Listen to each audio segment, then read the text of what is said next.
As-tu déjà pris un moment pour te demander comment sont fabriquées ces petites briques colorées que tu utilisais étant enfant? Lego existe depuis plus de 80 ans et s'est imposé comme une référence incontournable dans l'univers du jouet. Mais as-tu déjà réfléchi à l'incroyable processus derrière chaque brique, de la conception des moules à l'injection du plastique? Tout ce chemin est un véritable voyage technique qui mérite d'être vu. Aujourd'hui, on plonge ensemble dans les coulisses de la fabrication, du tout premier croquis à l'emballage final. Chaque étape est un concentré de précision et d'ingénierie minutieuse. Reste bien attentif car certaines étapes sont si fascinantes qu'on pourrait croire qu'il s'agit d'un travail d'orfèvre. Les briques. Lego existe sous des formes très variées, de la classique 2x4 à des pièces bien plus complexes aux fonctions spécifiques. Mais alors, d'où viennent toutes ces formes inédites et comment sont-elles imaginées? C'est là qu'interviennent les designers Lego, plus de 200 créateurs venus d'horizons aussi divers que le design industriel, l'architecture ou encore le graphisme.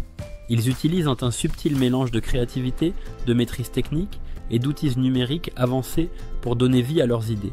Tout commence par une phase de brainstorming où les idées prennent forme à travers des croquis ou des prototypes physiques.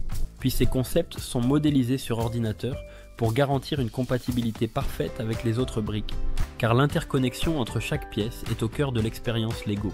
Si tu trouves ce processus aussi passionnant que nous, pense à t'abonner à la chaîne et à activer la cloche. Ça nous donne de la force et ça nous permet de te proposer encore plus de contenu de qualité. Une fois le design validé, il passe à l'étape suivante, la création du moule. Chaque nouvelle pièce demande un moule spécifique réalisé avec une précision extrême grâce à des machines spécialisées. On commence par créer un modèle maître en métal basé sur le fichier 3D. Ce modèle est ensuite utilisé pour former l'insert du moule fabriqué à partir d'un alliage d'acier ultra résistant. Ce composant est ensuite usiné à l'aide de la technologie EDM qui permet une découpe de haute précision via des étincelles électriques. Le tout est fixé dans une base en aluminium qui canalise le plastique fondu à travers les cavités du moule. Mais avant d'être utilisé, chaque moule est soumis à une batterie de tests rigoureux. Grâce à un tir d'essai, on vérifie la qualité, la forme et la régularité du résultat. Une fois validé, le moule est installé dans une machine d'injection plastique qui va donner vie aux briques elles-mêmes. Les granulés de plastique, souvent en ABS, sont chauffés, puis injectés dans le moule à haute pression. Le tout se solidifie rapidement et donne naissance à la brique finale.